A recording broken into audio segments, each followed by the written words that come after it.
All right, hello everybody, and welcome back again. And we're talking about the immune system fundamentals today.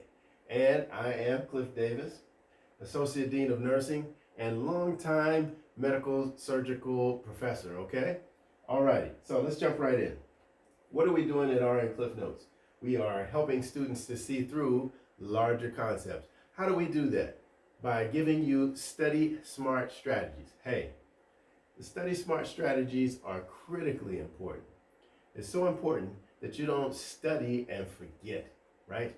You can't do that, right? When it comes time for the final or it's time for the NCLEX, we need to be able to recall that information.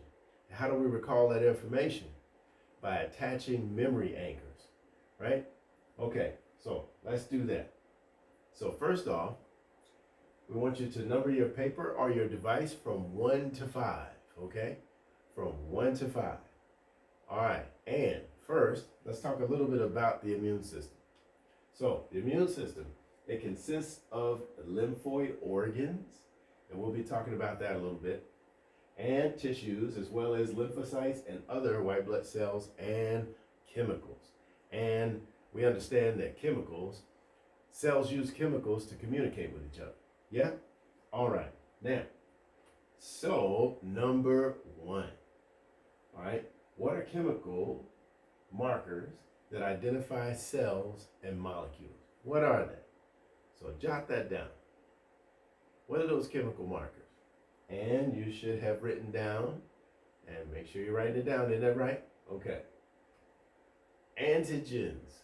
Yes, antigens. Now, we're going to come back to this antigen piece because I'm including a new playlist on blood. So it's very important that we speak to the antigens, and we're going to be talking about that RH factor and things like that, right? So that we're prepared to do blood transfusions. Yes.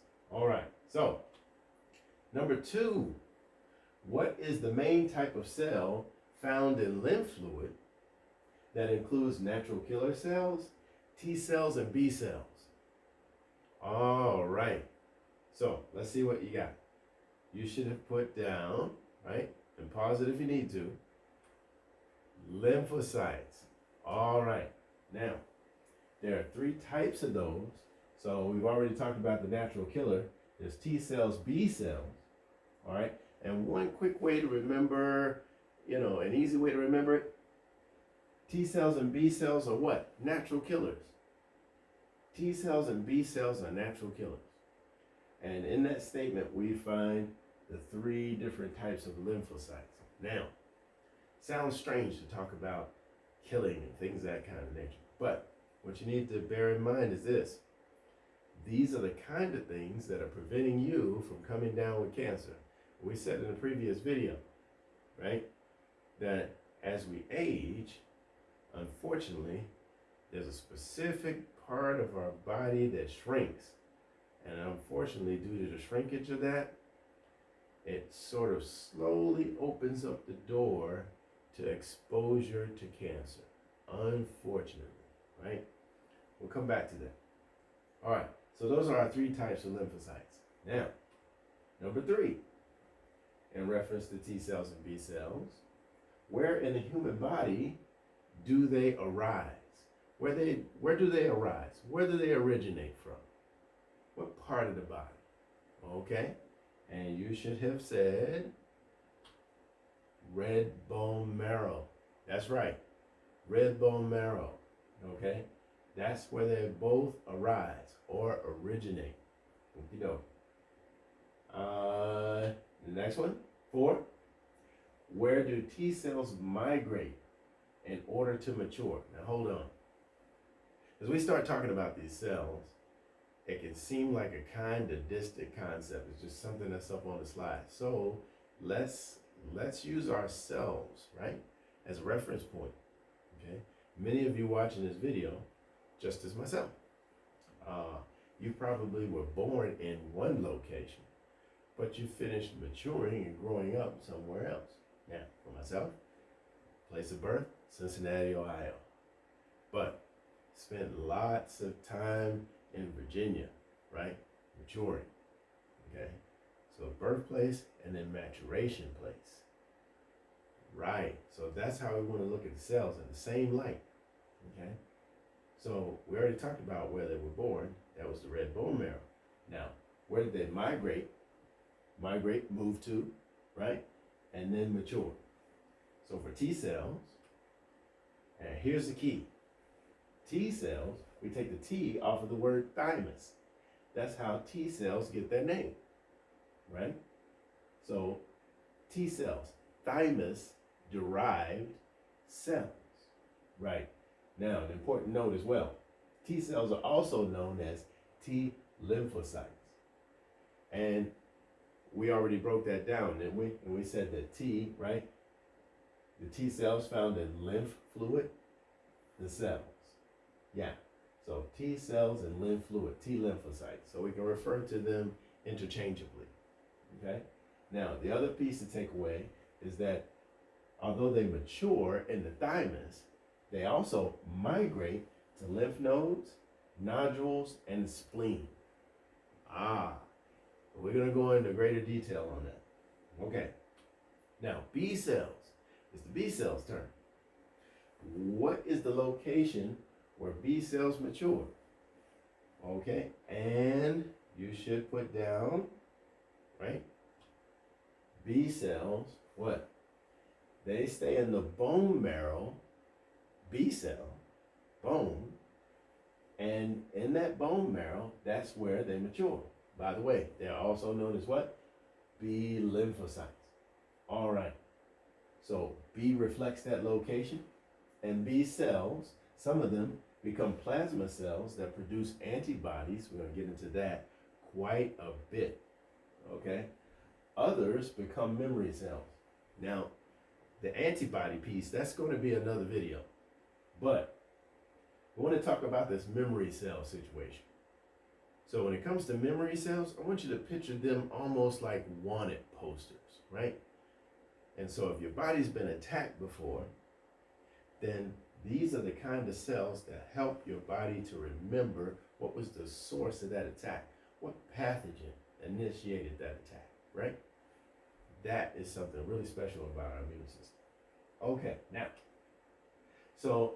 we wanted to compare them side by side. So, and look at their mechanism of action. So, immunity mechanism. So one is cell-mediated, whereas one is humoral. Wait a minute. So, when we say cell-mediated, let's think about that term, mediation. When we've heard of mediation, we've heard of folks meeting outside of court, and there was a decision made, right? So, in this case, cell mediation, what happened? The cell made the decision. So your T cells are floating around in your system. And when they come across a cell that's misshapen, right, deformed, or infected with viruses, then the T cell is going to lyse and destroy that cell. So it's making a decision on site, on scene, right? So as soon as it encounters it, at the cellular level, the decision is made to eradicate another cell. Pretty powerful. And this is the mechanism that has kept many of us from developing cancer, right? It was your T cell that saw that something was growing abnormally, and your T cell destroyed it, okay? All right, now, humoral. We're gonna get into this a little bit more, but just a heads up, when we hear humor, right, we want to think liquid, okay? All right, now, so T cell, so here's my little thing. So I've got a T cell here in the shape of a double-sided axe, right? So the T cell is going to directly what? Destroy the pathogen. Whereas B cell, B, bucket, right? So the bucket's filled with liquid, right? And that's necessary for transportation of your antibodies and turning into antibodies. Okay, moving on. T cell. So we got the picture of the T being used to destroy a mushroom. Heads up to some people, just in case you didn't know. Mushrooms happen to be a fungus, right? Although it's a food, it's still a fungus that we just kind of enjoy eating, right? All right. And one of the things that T cells destroy, they destroy funguses. So, or fungi. So, that's what's happening here with the axe. Now, we want to take a look at humoral. Ooh, you know, humor. Humor refers to liquid.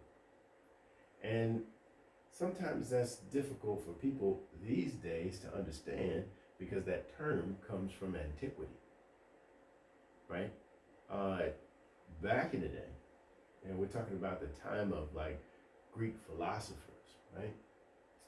Where they referred to medicine and nursing oriented things as the study of the four humors. All right, so the four liquids. And those liquid colors were red, yellow, black, for instance, right? And taking a look at those colors, you've got things like red. And their interpretation, if a person had a lot of red liquid, red blood, then that was a happy person, an energetic person. If the person had a lot of yellow bile, well, that person tended to be an angry person, a person with a short temperament, right? Or black bile, then that person was more of a laid back kind of individual. And not just that, but also depressed, right? Many times you hear the term melancholy, right? Associated with black bile, that type of thing. Well, anyway, while that sounds like something from back in the ancient days, which technically yes, but it's still being used when we refer to personality types. So that piece is still there, right? We just don't make the chemical or liquid connection anymore. But psychologically, yes, we still address different people and study them under those same color terms. Yeah? Okay, so anyway, the good humor, man, good humor. So good liquids, good tasting liquids, right? Ice cream, sodas, things like that. So humor, he had the good liquids, the good tasting liquids. So again, we've got our bucket indicating that we're talking about liquid type of a defense in terms of the body.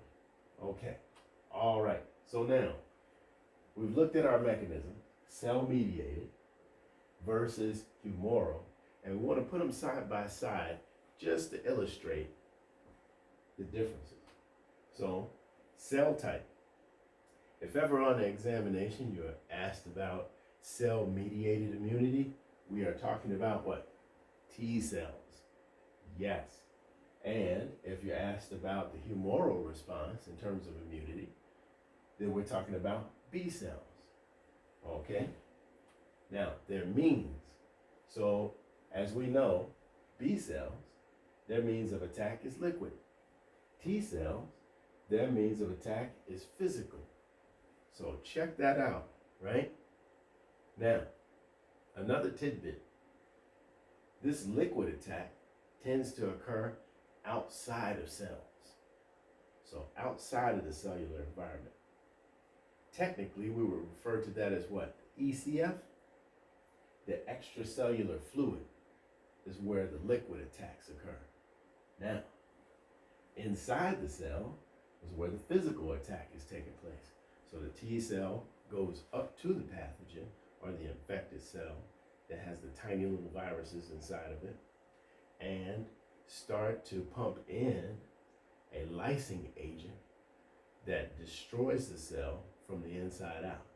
Will cause perforations in the cell, and the cell dissolves and is destroyed, and so are its contents. So the physical attack tends to take place mainly in the ICF, the intracellular environment, where the lysing agent was injected in. Okay? Now, causes are causing, So what happens under cell mediation? It's causing what? Lysis of the cell, like we talked about. In terms of the humoral response, it's causing what? Antibody formation. Yes. By the way, just a preview to the antibody video. It's important that you realize that antibodies are made out of protein. We are going to come back to that concept. Antibodies are made out of protein. Just store that in your mind, okay? All right. So, thank you guys for tuning in. Hey, I want to leave you with this last bit. Let's see. You know how we like to add on. Isn't that right? Okay. So, if you are in class right now, I'd like for you to stand up. Yes, you, everybody. Get up. Get up. All right. Okay. And if you're with your study buddies, yeah, go ahead, get up. If you're in your car, ignore what I'm saying. Okay. All right, so now, here's what I want you to do. I want one of you to be the nurse, right? So, decide who's going to be the nurse. And nurse, raise your hand, okay? You're the nurse. All right, the others will be the patient. Here's what I need you to do, nurses. All right, nurses, I need you to point. Point to what I name, okay? So you're going to point right now. You're going to go ahead and point to the spleen. All right. So you should be pointing your fingers to the spleen, right? And you'll definitely want to ignore me. Isn't that right? Yeah. The spleen's where? All right. Spleen's not on this right side. Spleen's over here. It's on the left side. Isn't that right? Absolutely. You should be pointing to your patient's left side and the upper left quadrant there, right? Spleen. Okay, now let's try another one. Let's see. Let's have you point to your patient's thymus. All right, so go ahead and do that. Let's point to the thymus, which is not right here. Isn't that right? Okay. This is the what? The thyroid. Absolutely. Thyroid. But that's not what we're looking for. We said the thymus. And the thymus is where? Underneath your sternum. That's right. Thymus is underneath there. Okay. Now, a little tidbit before we go. When you are referring to the colon, let's say you're looking at notes, progress notes that were written by the GI doctor, let's say, right? And if they're referring to the colon, and in the colon it comes up and it bends in these spots right here, it bends right here, and it bends right here. These bends are known as flexion. So when something's flexed, what happens? There's a curvature, a bend, right? So this bend here is known as a flexion. This bend on this side is a flexion, right? So we've got our what? Ascending colon coming up, then goes to the flexure. Then we've got transverse colon going across, goes to the other flexure, and then we have the descending colon. Ah, okay. Wait a minute. So sometimes you might hear the doctor or see the doctor write a note talking about a growth or something in your patient's colon, and the doctor might say it's located in the hepatic flexure. So what is he or she saying? That growth, or that precancerous growth or whatever, is in the right side, right? Right in this bend in their colon. The hepatic flexure, right? With your liver on the right hand side. Or they could say that the growth is located in what? The splenic flexure, right? Referring to the left side of the large intestine. So splenic flexure and hepatic flexure. Okay? All right. Good job. Hey guys, thanks for tuning in, okay? Thank you for liking and subscribing.